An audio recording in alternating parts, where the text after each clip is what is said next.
Hello students, topic है हमारा Heights and distances और ये है उसका लेक्चर नंबर 22। अगर आपने अभी तक कोई प्रीवियस लेक्चर नहीं देखा है तो कोई बात नहीं, पूरा लेक्चर आपको समझ में आएगा। और प्रीवियस लेक्चर देखने के लिए आपको आई बटन में लिंक मिल जाएगी और वीडियो के एंड में पूरी प्लेलिस्ट। तो चलिए स्टार्ट करते हैं आज के क्वेश्चन नंबर 1 से। क्वेश्चन नंबर 1 में कहा गया है, from the top of a tower h metre high, angles of depression of two objects which are in line with foot of the tower are alpha and beta is greater than alpha. Find the distance between the two objects. Okay, तो इसका मतलब ये हुआ कि हमारे पास यहाँ पर एक टावर है इस तरीके से। अब इस टावर का अगर हम बेस ले लें तो कुछ इस तरीके से हो जाएगा। यहाँ ये टावर खड़ा हुआ है। अब यहाँ पर दो ऑब्जेक्ट हैं, तो इन दोनों ऑब्जेक्ट्स को लेने का दो तरीके हैं। या तो आप दोनों ऑब्जेक्ट एक ही तरफ ले लीजिए, तो जैसे यहाँ पर मैंने ले लिए दो ऑब्जेक्ट A एंड B। दूसरा तरीका, एक ऑब्जेक्ट तो आप यहाँ ले लीजिए और दूसरा ऑब्जेक्ट आप दूसरी तरफ ले लीजिए। तो आप कैसे भी लेंगे, बस हमें इस क्वेश्चन में क्या करना है, इन दोनों ऑब्जेक्ट्स के बीच की डिस्टेंस फाइंड आउट करनी है। तो आप इस क्वेश्चन को दोनों में से किसी भी तरीके से कर सकते हैं। अब यहाँ पर मैं इसे एक ही डायरेक्शन में लेकर के दोनों ऑब्जेक्ट्स को वहाँ से इसे कैलकुलेट कर रही हूँ। तो अगर हमने ऐसा किया कि हमने एक ही तरफ दोनों ऑब्जेक्ट ले लिए, अब इस टावर के टॉप से ये जो फर्स्ट ऑब्जेक्ट है इसके लिए एक एंगल बनेगा। तो उस एंगल को बनाने के लिए यहाँ पर हमने बेस ड्रॉ कर लिया। तो ये जो एंगल है, एक एंगल ये बन गया। दूसरा यहाँ से एक एंगल बनेगा इसके लिए, तो एक एंगल ये बनेगा। अब जो एंगल बड़ा है वो हो जाएगा बीटा और जो एंगल छोटा है वो हो गया अल्फ़ा। जो टावर है उसकी हाइट है h। तो अब हम यहाँ पर ये मान लेते हैं कि टावर है CD और यहाँ पर A से B के बीच की डिस्टेंस है x और B से D के बीच की डिस्टेंस है y। तो यहाँ पर हमें क्या फाइंड आउट करना है, दोनों ऑब्जेक्ट के बीच की डिस्टेंस जो कि क्या है x, ये हमें यहाँ पर फाइंड आउट करना है। अब इसे फाइंड आउट करने के लिए हम क्या करेंगे, हमें पता है ये वाला एंगल हो जाएगा अल्फ़ा और ये वाला एंगल हो जाएगा बीटा। ठीक है, तो अब अगर हम ले सबसे पहले ट्रायंगल BCD, इस ट्रायंगल को अगर हम देखें तो देखिए हाइट हमें गिवन है और बेस के बारे में हमसे पूछा जा रहा है। तो हम लेंगे यहाँ पर tan थीटा। तो tan थीटा क्या हो जाएगा, यहाँ पर परपेंडिकुलर CD और बेस हो जाएगा BD। अब ये हो जाएगा आपके पास tan beta is equal to perpendicular CD that means H और बेस कितना है BD दैट मीन्स Y। इसे दे दीजिए इक्वेशन नंबर 1। अब हम आ जाते हैं दूसरे ट्रायंगल पर जो कि क्या है हमारे पास ACD। इसमें भी क्या होगा, tan थीटा परपेंडिकुलर CD और बेस कितना है AD। अब यहाँ पर tan थीटा कितना है, थीटा की वैल्यू है अल्फ़ा, तो tan अल्फ़ा और ये जो CD ये है H और जो बेस है आपके पास वो है x प्लस y। अब यहाँ देखिए इसे बोल दिया मैंने इक्वेशन नंबर 2। अब इक्वेशन नंबर 1 और 2 को देखिए, हमें फाइंड आउट क्या करना है, हमें वैल्यू फाइंड आउट करनी है x की। तो हम इक्वेशन 2 से x की वैल्यू फाइंड आउट करेंगे, लेकिन किस में, इन टर्म्स ऑफ h और tan alpha and tan beta. तो हम यहाँ से y को एलिमिनेट करेंगे। तो अगर इसी इक्वेशन नंबर 2 को मैं अरेंज करूँ तो मैं इसे लिख सकती हूँ x plus y is equal to h upon tan alpha, लिख सकते हैं। अब इक्वेशन नंबर 1 पर जाइए। यहाँ से अगर मैं y की वैल्यू लिखना चाहूँ तो ये हो जाएगी h अपॉन tan बीटा हो जाएगी। तो y की इस वैल्यू को उठा करके यहाँ पुट कर दीजिए, h upon tan beta is equal to h upon tan alpha. तो अब इसे आप लिख सकते हैं x is equal to h upon tan alpha minus h upon tan beta. आगे सॉल्व करेंगे तो इसके लिए करेंगे हम x is equal to tan alpha और tan बीटा, ये तो ले लीजिए एलसीएम। तो यहाँ आ जाएगा h, उसके साथ ये आ जाएगा आपके पास tan beta minus tan alpha. तो यहाँ से x is equal to proper लिख दीजिए इसे, h into tan beta minus tan alpha upon tan alpha into tan beta. अगर आप इसे और आगे सॉल्व करना चाहते हैं तो आप इसे ऐसे लिख सकते हैं x is equal to H. अब ये जो 10 अल्फ़ा इंटू 10 बीटा है, इनसे अगर आप इसे डिवाइड कर दें तो ये हो जाएगा 1/10 अल्फ़ा और ये हो जाएगा 1/10 बीटा। तो इसे आप लिख सकते हैं यहाँ पर x is equal to H into cot alpha minus cot beta. इतना आप इसे यहाँ पर लिख सकते हैं। तो जो आंसर है आपका, चाहे आप इसे लिखिए चाहे आप इसे लिख सकते हैं, ठीक है। अब हम आ जाते हैं अपने अगले क्वेश्चन नंबर 2 पर। क्वेश्चन नंबर 2 में कहा गया है a window of a house is h metre above the ground. From the window the angles of elevation and depression of the top and bottom of another house situated on the opposite side of the lane are found to be alpha and beta respectively. Prove that the height of the other house is this. ठीक है, इसका मतलब जैसे एक घर है, ये इस तरीके से एक घर है, मे बी 1 मंजिल 2 मंजिल जितना भी बना हुआ है, ये एक घर है। अब इस घर के ऊपर यहाँ पर एक विंडो लगी हुई है, ओके। अब ये जो घर है इसकी जो हाइट है वो कितनी है, h मीटर, मतलब हाइट गिवन नहीं है, ये कहा गया है कि ये जो विंडो लगी हुई है ये h मीटर की हाइट पर लगी हुई है। तो इसका मतलब कि आपके पास यहाँ पर ये जो विंडो है इस पूरे की आप ये जो हाइट लेंगे, ये पूरा जो है इसे आप लेंगे h मीटर, ठीक है। अब एक दूसरा घर है इसके सामने, तो जो दूसरा घर है वो ज़्यादा मंजिल ऊंचा है। तो अब यहाँ से जब ये जो h मीटर हाइट पे जो विंडो है, यहाँ से हम कर क्या रहे हैं, यहाँ से हम इस दूसरे घर की क्या कर रहे हैं, टॉप को और बॉटम को, यहाँ से टॉप को देख रहे हैं और बॉटम को देख रहे हैं। और कैसे देख रहे हैं, angle alpha and beta. Top को देख रहे हैं एंगल अल्फ़ा से, यहाँ पर जब आप टॉप को देख रहे हैं तो एंगल बन रहा है अल्फ़ा, और जब हम बॉटम को देख रहे हैं तो एंगल बन रहा है बीटा, ठीक है। तो अब हमें यहाँ पर इस तरीके से ये एंगल गिवन है। तो हमें यहाँ पर फाइंड आउट करना है कि ये जो हाउस है दूसरा वाला, इसकी जो हाइट है, इसकी हाइट को हमने मान लिया है, यहाँ पर सेकंड हाउस है तो इसकी हाइट को मान लेते हैं t। तो ये जो हाइट है इसकी t, ये हमें प्रूफ करना है that t is equal to h into 1 + 10 alpha into 10 beta. ये हमें यहाँ पर प्रूफ करना है।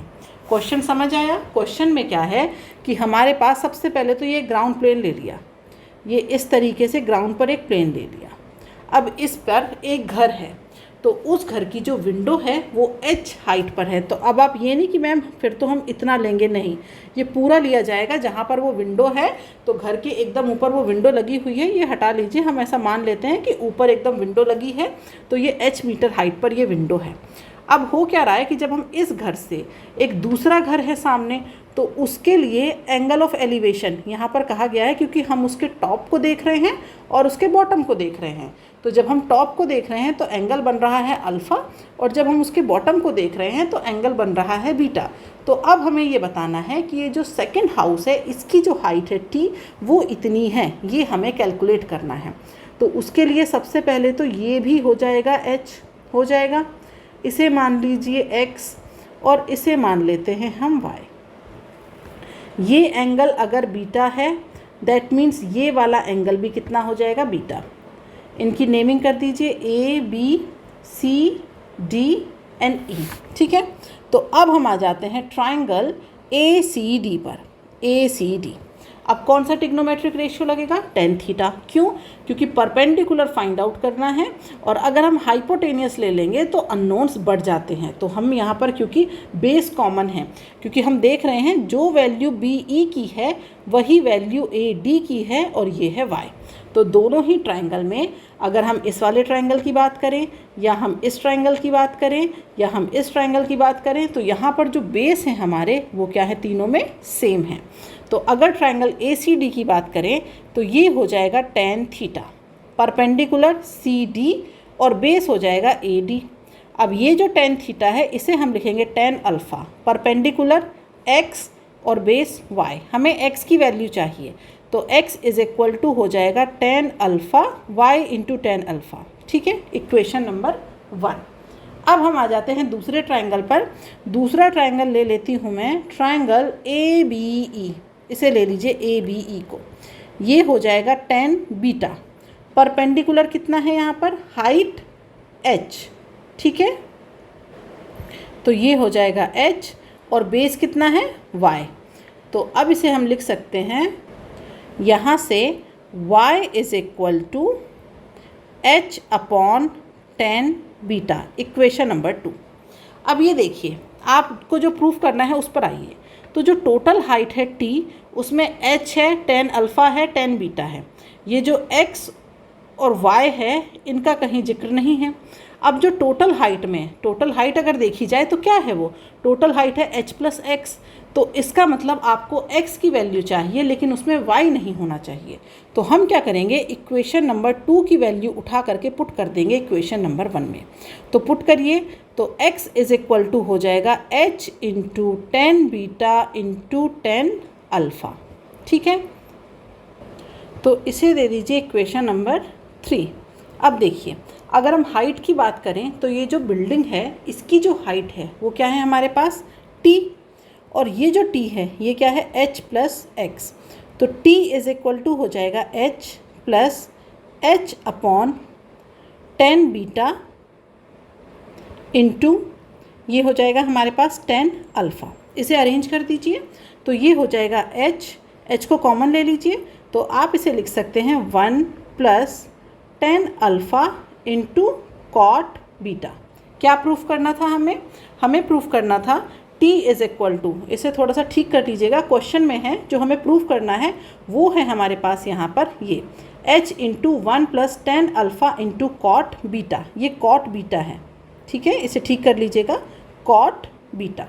ओके, तो ये हमें यहाँ पर प्रूफ करना था कि जो हाइट है जो अदर बिल्डिंग की, जिसे आप दूसरी एक छोटी बिल्डिंग की विंडो से देख रहे हैं, उसके टॉप और बॉटम को with angle alpha and beta, तो इस बिल्डिंग की जो हाइट है वो कितनी है, h into 1 plus 10 alpha into cot beta, ठीक है। अब हम आ जाते हैं आज के लास्ट क्वेश्चन नंबर 3 पर। ये भी सेम क्वेश्चन नंबर 2 की तरह ही है। इसमें क्या है, the lower window of a house is at a height of 2 metre above the ground and its upper window is 4 metre vertically above the lower window. That means हमारे पास इस तरीके से यहाँ पर एक विंडो तो जो है ना वो है हमारे पास हाइट 2 मीटर पर, इस तरीके से। फिर इस विंडो के ऊपर एक और विंडो है, मतलब यहाँ पर हम ये मानते हैं ना विंडो यहाँ पर है। अब इसके ऊपर एक और विंडो है और वो कहाँ पर है, वो है हाइट 4 मीटर पर। इसके बाद क्या कहा गया है, at certain instant the angle of elevation of a balloon, मतलब कोई बैलून दिख रहा है, फ्रॉम दीज विंडोज़, दोनों विंडो से एक बैलून दिख रहा है, आर ऑब्जर्व टू बी, अब उसके जो एंगल बन रहे हैं वो कितने हैं, 60 डिग्री एंड 30 डिग्री रिस्पेक्टिवली। अब यहाँ पर अगर मैं ये मानूँ कि इस तरीके से ऊपर यहाँ कहीं पर क्या दिख रहा है, थोड़ा और ऊपर मान लेते हैं, यहाँ कहीं पर एक बैलून दिख रहा है। अब इस बैलून के लिए हमें क्या करना है, इन दोनों ही विंडो से एंगल बनेंगे। तो एक अगर बैलून पर ये पॉइंट ले लिया, यहाँ पर एंगल बनाया जाए तो एक एंगल तो बनेगा ऐसे और एक एंगल बनेगा ऐसे, ठीक है। अब ट्रायंगल को कंप्लीट करने के लिए यहाँ पर हाइट को ले आते हैं नीचे इस तरीके से, ठीक है, ये हाइट को ले आए हम नीचे। अब यहाँ पर इनके बेस चाहिए हमें, तो इस तरीके से हमने यहाँ पर बेस ड्रॉ कर दिया, ये बेस ड्रॉ हो गया। अब एक एंगल है 60 डिग्री और एक एंगल है 30 डिग्री, तो देखने से ही बता सकते हैं हम ये वाला एंगल होगा 30 डिग्री और ये वाला एंगल होगा 60 डिग्री। इधर भी हमारे पास ये 4 हो गया, ये हमारे पास यहाँ पर 2 मीटर हो गया। अब हमें क्या फाइंड आउट करना है, height of the balloon, that means 2 + 4 6 तो है। अब 6 के बाद ये पोर्शन कितना है, that means we have to find out, इनकी नेमिंग कर दीजिए A, B, C, D, E, F, G, that means we have to find out AE। और ये जो AE है ये है 2 + 4 + x, that means 6 + x। तो बेसिकली देखा जाए तो हमें इस x की वैल्यू फाइंड आउट करनी है। अब इसे फाइंड आउट करने के लिए हम क्या करेंगे, ये मान लिया हमने वो x है, तो इसे हम मान लेते हैं y। ये y है तो ये भी क्या हो जाएगा y, ये भी क्या हो जाएगा y। तो अब हम यहाँ पर क्या करेंगे, ट्रायंगल लेते हैं। कौन सा ट्रायंगल? ट्रायंगल ए बी जी, इसे ले लेते हैं। तो ये हो जाएगा tan थीटा, परपेंडिकुलर ए जी और बेस हो जाएगा बी जी। अब ये हो जाएगा tan 30 डिग्री, परपेंडिकुलर x और base y। tan 30 degree that means 1/√3 x upon y। तो यहाँ से हमें क्या मिल जाएगा? हमें मिल जाएगा y = √3x, इक्वेशन नंबर 1। अब दूसरे ट्रायंगल पर आ जाइए। कौन सा ट्रायंगल है? ACF। इसमें भी क्या हो जाएगा? tan theta that means tan 60 degree, perpendicular क्या है? AF that means x + 4, base क्या है? y। tan 60 degree that means √3। तो यहाँ से y√3 = हो जाएगा x + 4, इक्वेशन नंबर 2। अब हमारे पास दो इक्वेशन है, दो अननोन है, x और y अननोन है, लेकिन हमें सिर्फ क्या चाहिए? x। तो यहाँ से हम क्या करेंगे? इक्वेशन 1 से वैल्यू ले आइए उठा करके y की और पुट कर दीजिए 2 में। तो ये हो जाएगा √3 × x × √3 = x + 4। तो 3x = x + 4 that means 2x = 4 that means x = 2 metre. और अगर x 2 मीटर है तो हमें क्या फाइंड आउट करना था? हमें फाइंड आउट करना है AE की वैल्यू, जो कि क्या है? 6 + x। तो यहाँ पर अब हम लिखेंगे AE = 6 + x = 6 + 2 that means 8 metre. यही हमें फाइंड आउट करना था। तो जो बैलून है उसकी जो हाइट है, अगर हम ग्राउंड से उसकी हाइट की बात करें तो उसकी हाइट कितनी हो जाएगी? 8 मीटर। ठीक है, तो आज के लिए इतना ही। किसी भी क्वेश्चन में डाउट हो तो मुझे कमेंट बॉक्स में लिख करके बता सकते हैं। वीडियो पसंद आया हो तो इसे लाइक करिए और इस वीडियो की PDF आपको टेलीग्राम चैनल पर मिल जाएगी, जिसकी लिंक नीचे चैनल के डिस्क्रिप्शन में दी गई है। तो मिलते हैं नेक्स्ट क्लास में नए क्वेश्चनों के साथ। आज के लिए बाय बाय स्टूडेंट्स।